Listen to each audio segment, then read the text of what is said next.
you finished? You gotta ruin the surprise. Hello everyone, welcome back to Emma Bobbins. I am Emma and we're back with Flosstube number 9. I cannot believe it's been this long since I actually filmed a video. When did I last actually talk to you? It feels like it was a different lifetime ago, to be quite honest. It was 4 months ago. It's January now, so like October-ish. So October? Really? Wow. Yeah, so basically all I wanted to do today was just a little roundup of all my finishes that I had in 2024. One of them you haven't seen, and what I have in my WIP. So my WIP Parade, I guess, although I don't tend to have that many WIPs because I can't keep up with all my hobbies at the best of times. So like I don't have hundreds and hundreds of WIPs or tens of WIPs.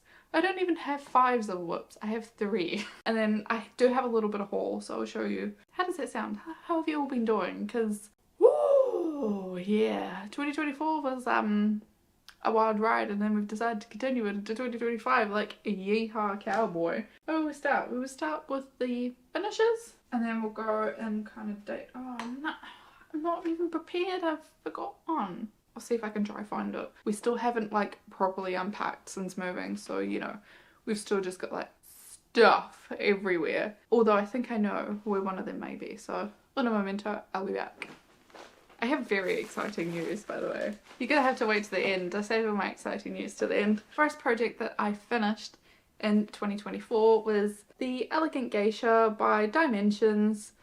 She's actually tiny, like she's not big whatsoever, but she took a lot actually. There's a lot in here, a lot of different, not stitches, but there's just a lot of details. Okay, so the Elegant Geisha I started on the 29th of October 2023. And I finished her on the 11th of February 2024. There or thereabouts. I don't really track all my projects like really gospelly. And it's like an 18, is it an 18 count? I'm sure it's an 18 count Ada. This was a kit, so I just used everything that was in the kit. I forgot about her. She's actually quite nice. It's just, she was a pain at the time. I forgot the pain. Next one is the basketball player. So I made this for my husband, for Troy. This is by Light Unicorn Designs, and it is just over 5,500 stitches, so quite a bit in there. I didn't do all of them because there was like kind of like splashes around about, like as if it was paint splats. I didn't do those. I started doing a couple of them and I was like, these look dumb, because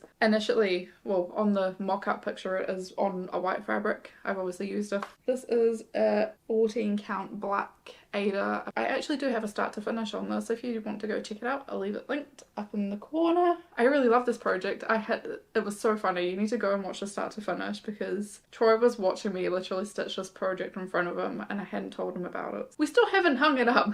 I framed it to him, gave it to him for his birthday, and didn't hang it up. This was always like meant to be like, when we move into our house, we will put this up, one of the first things, and we still haven't. And it just kind of explains how the house stuff is going. Well, it's actually going fine, but you know. So, and it's like bubble wrap, and in the bag that we transported it in. Did I tell you when I finished that? Started it on the 5th of January 2024 and I finished it on the 3rd of February 2024, just in time to gift it. Next we have Black Girl Mermaid. She is by Happy Sloth Patterns, and I stitched her on, this is a Lakeside Needlecrafts fabric. I'm sure it's called Pastel Rainbow, and I'm sure it's an 18 count. This is the only thing with this light. It's like not got a dimmer setting on it. This fabric sometimes just looks white, although you can kind of see the colour variation on this side a little bit. I had substituted basically everything that was colour, apart from her skin, eyes, cheeks, the actual black in her hair, any outlines, and then the rocks down here. That's all they're called for, DMC, and then all of the other colours are chronic blending filaments, I'm pretty sure, or metallics. Again, I've done a whole start to finish video on this, so if you're interested in the details of what I use for this project, then go check that video out and I'll link it up there. Oh, memories. I was such a different person back then. Things have changed so much. She was 7,339 stitches. It's funny how you're working on a project and you associate like a TV show with it. So at the time we were watching the documentary about the two girls that went to, was it South America somewhere? Anyway, they were like drug mules basically, and they got caught, the British girls. You'll probably know what I'm talking about. We were watching that documentary while I was stitching the Black Girl Mermaid. Started this on the 17th of February and I finished her on the 24th of March 2024. Really quick project. I absolutely adored working on her. She was great. Okay, now the next one is the biggie. So this is Gaia, the Earth Goddess. You've heard me talk about her. I don't know how many times, but I still love her. She's still not framed. I do have a frame for her. I just picked one up from IKEA because honestly, I don't know when I'm ever gonna get the money or the time to go to a framer. This is Gaia, the Earth Goddess by Bella Filipina. I stitched her on a 14 count Zweigart Ada in lilac. She again was a total joy. Started on the 26th of April 2024 and I finished her on the 13th of October 2024. She took up most of my time. I'm so surprised I finished her in the space that I did. Like I say, I don't really have that many projects ongoing at once. So I usually do have like one piece that I do kind of focus on, although I do have other projects that I just kind of dip in and out of. I will definitely be doing more Bellas in the future. I do have one kitted, but I just haven't started it yet. And the last piece that you haven't seen, so it's a start, a finish, and an FFO, so a fully finished object, the Home Alone Stitch Along by Hoops and Crosses. I'll bring it in for a little bit of a close-up because you haven't seen it yet. Genuinely one of my favourite movies. I will watch it even if it's not Christmas time. We did actually go to New York for my birthday a long time ago, it feels like now. Oh my god, that was nearly 10 years ago. Because my birthday's in December, we kind of combined it into a little Christmas trip and it just made my little Home Alone child heart so damn happy. I know this is for the first movie. It just means something special to me. I do love the first movie as well. The second one is my favourite just because of the New York setting. I think it's great. Yeah, the first one is still a firm favourite for me. I would never have been creative enough to come up with a finish object like this. So this all came part of a kit from Hoops and Crosses. I don't think they have the kits anymore, but I'm pretty sure the pattern might still be available. This is still hanging up, by the way. It's the 17th of January. All our other Christmas decorations are down apart from this. This is still hanging above the fireplace. Just keep the, you know, the spirit of Christmas going. I absolutely loved working on this. It was a stitch along, so it was over like, I think it might have been 6 weeks potentially. So there was one part released every 2 weeks, which was a really good pace for me to keep up. I hadn't really had any other projects that I was intensely working on at that time. This was a really nice gap filler actually, and it was really nice to do some Christmas stitching. This is the first year I have ever done it and I really liked it. I will be keeping an eye out if Hoops and Crosses do another one next year. But done. Don't you love a list? I love a list. What are you having to drink today? I'm having Iron Brew. This is our Scottish national drink. We're the only country in the world that outsells Coca-Cola, and it's really weird because there is nothing quite like it. Even when we lived in New Zealand, there's a British shop. We went there for stuff like Iron Brew, crisps, potato scones. Sometimes I had square sausage, sometimes I didn't. Oh, what a time. What a time to be alive. And now we've come back to Scotland and everything is hunky-dory because we can get our Iron Brew. Anywho, right, now onto my WIPs. I have 3. 2 you've seen before. Of those 2, one of them has not been even looked at. Second one you've seen quite a few times. There's been a little bit more progress. And one is a new start, which I got for Christmas. We'll go oldest first. So this I'm so creased. So creased, oh my god. This is Oh Christmas Tree by Emma Congdon. This was in a magazine. I forget if it's Cross Stitcher or, yeah, I think it was Cross Stitcher actually. And basically it's like a big advent calendar, which I had the best intentions of being like, gonna finish this, we're gonna use it for our first Christmas in our own house. That didn't happen. How many percent complete? 24.81% complete, but that's only literally just this part up here. There is like little pockets that go on, like for the days in December, which aren't included in that stitch count, and also little, you know, like little ornaments that you like would like hang on the tree basically. I've got a different idea for those things. This project has been papped to the side and forgotten about right now, and I'm doing it with all the called for apart from some of the pink. I'm substituting for an étoile. I can't remember what it is, but it's like the pink étoile, I think. It's not as shiny as I'd hoped, but it's fine, I would work with it anyway. The star here was actually left over from the geisha project, so I've used that for a little bit of glitter, and everything else is called for, and I'm doing it on just a 14 count white Ada, and I think this is a Zweigart? I think it might be Zweigart Ada. This is my excellent storage solution for projects that I'm definitely not working on. A sandwich bag. The little rainbow needle minder, I've got no idea, but if I can find it, I'll link it. Next WIP is Lovely Dragon Dance of Lake Depths by Nadisha Gavrilenkova. I'm using all the called for colours for this project. Again, an absolute joy to work on. So I'm just reaching corner here, so I've reached the corner on the bottom. About halfway, yeah, 43, nearly 44%. So it's a really big project. I actually really enjoy working on it, especially if I need like my stitching time to be just filling in blocks of colour if I don't really have the mental capacity to count, which is a lot of time, but you know, it's absolutely gorgeous. I love the colours in this. I'm doing this on a 14 count Zweigart Navy, which is absolutely stunning. My other needle minders, so Stitching Buddy, is by Hoops and Crosses. I'm pretty sure this one is Botanical Craft Studio, and so is the little frogs and the strawberry. I've just been chipping away at this. This has been my project that I go to like in between my bigger projects. So it doesn't get a lot of attention, and I would like to actually finish that this year, just to clear out my backlog of patterns, because that is my focus this year. Try not to buy any more patterns or kits or anything like that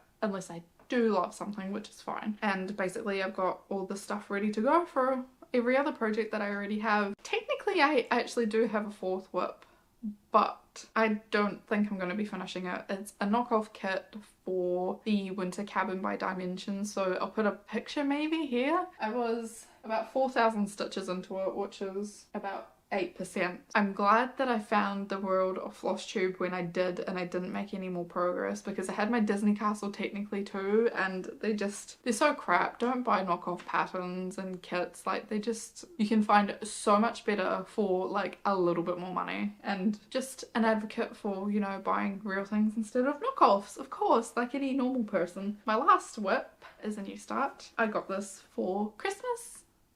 Yeah, I got it for Christmas. See, because my birthday and Christmas are so close together, gifts that I receive sometimes just merge like into one. I can't remember what I got for my Christmas and what I got for my birthday. That happens, but this is The Sorceress by Joan Elliott, and I basically gave Troy a big massive list of like stuff that I have on my wish list, and he's like, what do you want for Christmas? I gave him the list to pick whatever he wanted, and he picked out the Sorceress. Actually, him and his colleagues picked out the Sorceress because in Elden Ring there's a witch called Bryony who I'm obsessed with. She's the best. Witch, Sorceress, that's how they came to this. Just over 19,000 stitches, and I'm just about 10% in.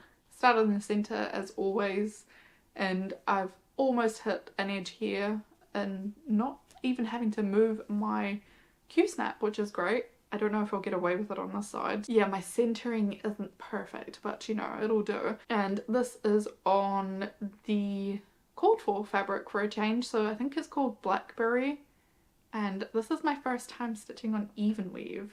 Now, I am doing a start to finish on this. I haven't recorded anything apart from me starting it and like my first initial thoughts. Oh my god, I thought I was like not gonna be able to stitch on even weave when I first started it, because see this whole pillow bit in the middle, there's quite a lot of like whites and silvers. I started with 2 of the colours that were in there, realised I'd made a counting error somewhere, and I had to frog one of the colours out, and I had nearly done like the whole pillow. But you know what? It's a learning opportunity for me, and it's totally new for me. Now that I've been working on it for a couple of weeks, I actually really like even weave. I like the elasticity of the fabric. It's actually quite nice that it bounces, and it's not as stiff as Ada. I've got my eye on a couple of more bits from Pole Stitches, who Troy got this kit from, because I know what I want to stitch on them. A very, very nice introduction to even weave, I must say. And if anyone's, you know, maybe not so sure about the jump from Ada to even weave, this is a 28 count by the way, so I gave them very specific links to be like 28 count please, because I don't know if I can manage any bigger than that. Even people on Flosstube would be like, oh, my stitches lay so much better on an even weave. I know what you mean now.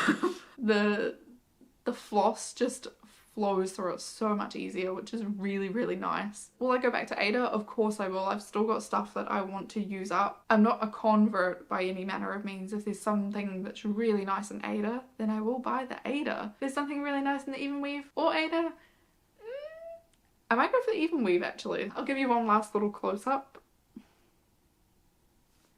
So not much is done. It's just her lap, the cushion, little bag of, I'm gonna pretend they're sweeties, and the goblet there. And then needle minders. These were part of the same pack by Kate Blanford. So yeah, that's all my whips, that's all my finishes, and as I say, this year in 2025 I really want to focus on finishing projects that I have the things for. The Sorceress, of course, Dragon Dance of Lake Depths. I do have a lot of patterns. Well, not a lot of patterns. I have some patterns in my stash that I just really want to get around to. Everything is loaded up into my markup XP. Eventually at some point I will get round to them. I don't know how much time I'm going to have for stitching this year, because I'm actually really getting back into gaming, which is so much fun for me. Like, I've really missed it. Yeah, cross-stitching and gaming can coexist in my life, but it's just one sometimes may take precedent over another. As I'm sure you're all aware, there's just too many hobbies, not enough time. I'll do a little bit of stash actually, because I have bought a couple of things since I last spoke to you, but actually it's not that much. First thing I bought was 3 patterns, and I was kind of inspired by a triptych that I seen in, I think it was World of Cross Stitching magazine, and I remember seeing these designs and really wanting to stitch them. A triptych's basically like a 3-part design, if you want to call it that. The one on World of Cross Stitching was really cool, but then I was like, oh, I've wanted to stitch these other ones for so long. I bought Fairy Tigers, Peach Cranes, and Garden Carps by Our Forest Embroidery. Now, when I bought the patterns for this, quite honestly, I couldn't make head nor tail. What was the difference between the DMC colours and the threads from Our Forest? I did order from Our Forest their own embroidery threads, and there is, like, they're variegated. And I think these designs actually really probably lead into the variegation. So if we didn't have it, then it might not look as great. So I ordered them kind of more out of curiosity than anything. This one is for Peach Cranes. So you can see there's actually quite a bit of variegation in some of the colours. Some are definitely more than others, of course. This one is for Berry Tigers, which again I think actually has quite really good variegation of peach, especially in this peach colour here. And then also there's Garden Carps. So they're actually really nice. I obviously haven't opened them yet because I don't have fabric for them, and that's where I want to buy the pole stitches because I think that'll be quite nice. The bobbin box has been upgraded because I was running severely out of space because I ordered so much to be able to just pick up whatever project I want in my stash and actually go with it. So this big box here is great. Like, you can fit so much in it. Not everything, but so much. So I bought this from Home Bargains, and then I was like, oh sugar, I'm running out of space. So I went to go get another one, but I just cannot find them anywhere. So for my birthday, we went to Hobbycraft and Troy bought me like a very similar box. Triple the price. The one from Home Bargains was only like $2.50. This one was £10, so actually quadruple the price. That was quite expensive. I actually will say the Hobbycraft one does actually feel nicer. To be honest, I wouldn't have noticed the difference from the Home Bargains one, so. As I say that, the clip just falls off the expensive one. Right, how does this go back on? There we go. So yeah, that's all I've got to show you in terms of stitching stuff. I'm just gonna blab some about live stuff. If you're leaving me here, sayonara, I'll see you in the next one. If not, wow, moving is hard. We moved back in October. Well, technically we got the keys in October, which was fine. So we basically renovated this room and the room next door. It's not entirely 100% finished, but like, the rooms are basically like there. We still need to do stuff like put the light back up, it's just hanging from the ceiling, and we need to touch up the door frames because getting the doors back on was hellish. So much has happened, like so much love and blood, sweat and tears, quite literally for all of them, has gone into kind of bringing these 2 rooms, and we also painted our master bedroom as well. into our home offices. So I've got the slightly smaller room, Troy's got the larger room. We're going to keep that as like a guest bedroom come office. And obviously our bedroom, basically we just gave it a coat of paint. We didn't do too much to it because we didn't really, one, have the money, or two, have the energy, or three, have the time to actually go and do a whole renovation of that room because it is quite big. It's like the whole front of our house. So, yeah, moving is hard.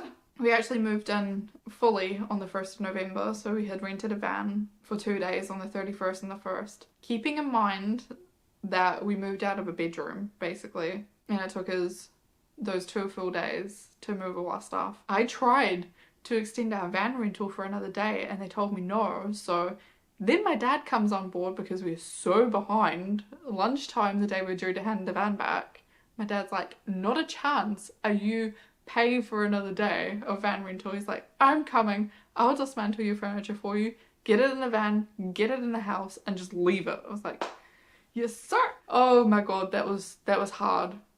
Physically really hard. I'm a pipsqueak. I can't lift stuff, right? Okay, and I'm quite tall as well, so like I can't carry like heavy things. I'm just gonna break in half, you know, or actually just crumble on the spot because I'm like holding something really heavy and be like So the time in between us getting the keys and actually moving in, we basically hammered these 2 rooms. We thought it would be really easy and we would just paint over what was there and then go from there, but it was not that easy. The paint in this room was blue silk emulsion. We were trying to remove, there was also a wallpaper strip like right around the room. When we tried to remove it, the paint just started peeling off with the steamer, so we ended up wallpaper stripping the paint off this room. The one next door wasn't so bad. What else did we do? We had to get a plasterer in for the ceilings because they were just bloody awful. It's quite a messy job, so like, see, doing it around stuff that's already in a room is just like, no. Yeah, then we had like all the skirtings off. There was no flooring in these rooms either. We had to get the carpet staples out of the floorboards before and hammer down any nails that were sticking out before we could actually put anything down. We had to take all the skirting off, we painted the radiator, we changed the plug sockets in brick walls from singles to doubles. We done that after we laid the flooring, which is a bad idea, right? A lot happened and we didn't obviously have any furniture when we had finished. So literally we were just living with boxes around us until we found like some good storage solutions for us. So it's been very interesting. And then over Christmas, like, we were kind of chatting to my parents and we're like, do we actually bring Melody here? And you know, I go over most weekends basically to see the cat, right? She's just so settled in her new routine. Like, it's been what, nearly 3 months since we moved out. She would sleep pretty much all day anyway when I was working from home. She would wait until my mum came home, then she would come to life for some food, and then she would go back to sleep until my dad came home, and then she would just want love and attention. Basically let me sit on your lap or brush me. She loves getting brushed. At night she would just like curl up on the couch or up in her cat tower and she'd be quite happy. We made the decision not to bring Melody here because we thought it may upset her routine too much. She's 10. She's an older lady, you know what I mean? She's so set in her ways, and moving her is a lot of stress for her to try and get used to a new environment, even though I know she would love it here. It's just a little bit too stressful for her. She doesn't like change as it is, or going to the vet or anything like that. She really doesn't like it. We made the decision over Christmas to see if we could try and adopt an animal from the Scottish SPCA, and we have a dog now. We have a dog. There was 2 that we were interested in. We've never owned dogs as like adults before, so we've grew up a lot around dogs, but we've never had like the adult responsibility of looking after a dog. We were really open to what we got. I think with rescues, if you're really picky, then you're going to be waiting a while, which is fine, right? We weren't so picky. We were open to having a puppy. We were open to having an older dog. We did kind of look at breeders, but there's pros and cons to both, right? We thought we would try the SPCA route because it was not the easiest, but the least barrier to entry to just put inquiries in, right? We put in for 2 dogs. One of them, we managed to get a home visit done, then we could go see him, and then we brought him home. So this is Xander. I'll put a picture up here. because I don't want to disturb him. I've had him a week. He still follows us around like a bad smell. We call him Shadow. We don't know all that much about Xander's past. He's about a year old. We think he is a German Shepherd Husky mix, but I personally think there's something else in there as well, because his fur is quite short in some parts and then really long in others, but we don't know like if that's just from being in the shelter. Like, we don't know. We're not saying that like he wasn't looked after or anything like that, but they looked after them to the best of their abilities, which isn't always necessarily how an owner would look after him, you know. His history, he was part of a welfare check, so don't know exactly what that means. The image that kind of goes through my head if a dog's been seized as part of a welfare check is because their environment's been really dirty, they haven't been cared for, yada yada yada. I really don't know, because it's not like he was abused or anything, because he absolutely loves people. You could literally be like, take this dog and he will go. He's not afraid of any humans at all. He has an issue with dogs, which is something we're working on. He's only been here a week, so we want to let him like kind of settle down before we actually start any training routines or anything like that. If you have any advice or any tips or resources or anything on dealing with a reactive dog with other dogs, then please put them in the comments. I've been reading so much about it. In my mind, I'm thinking the more that he sees and gets eventually closer to other dogs, the more desensitized he'll become, and then he'll just be like, it's not worth my effort barking and growling at them.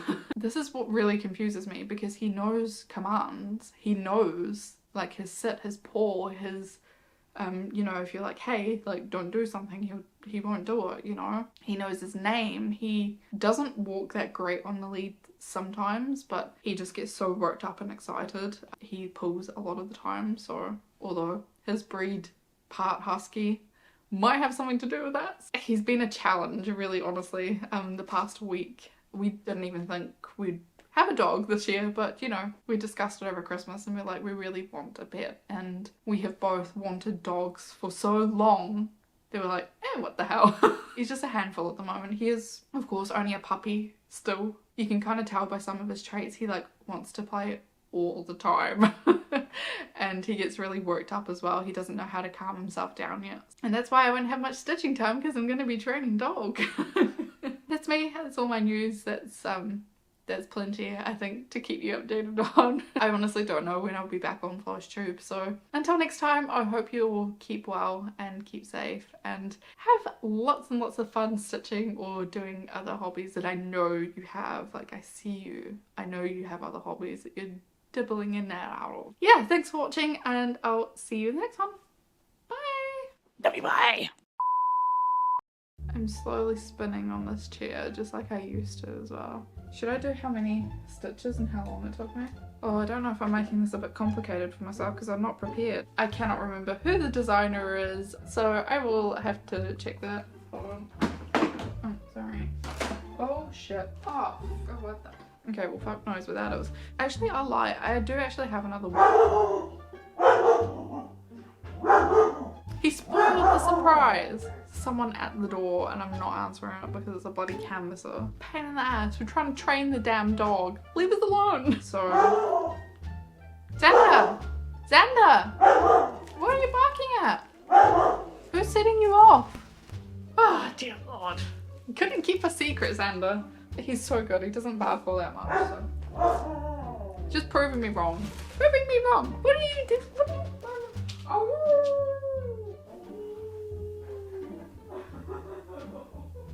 As I was saying, he don't normally bark. Right, okay, this is gonna be fun for me to edit. Well,